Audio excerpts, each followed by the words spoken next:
Iran America మధ్య యుద్ధం ఆగి ఉండొచ్చు, కానీ ఫీఫా వరల్డ్ కప్లో సెగలు మాత్రం ఇంకా చల్లారలేదు. ప్రపంచ కప్ ఆడడానికి తమ దేశానికి వచ్చిన ఇరాన్ ప్లేయర్స్ పట్ల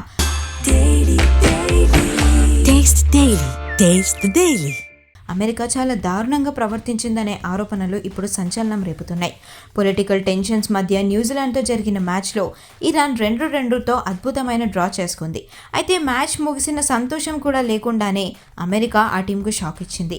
కాలిఫోర్నియాలో రాత్రి స్టే చేసి రికవరీ అవదామనుకున్న ఇరాన్ టీంకు హోటల్కు వెళ్లకుండా వెంటనే 140 మైళ్ల దూరంలో ఉన్న మెక్సికో బేస్ క్యాంప్కు వెళ్లిపోవాలని ఆర్డర్స్ వేశాయి యుఎస్ వర్గాలు.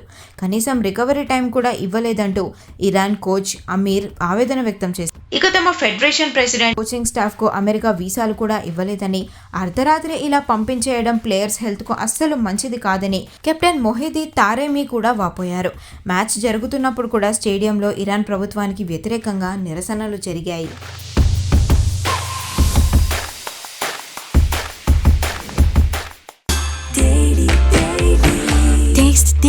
Taste the Daily.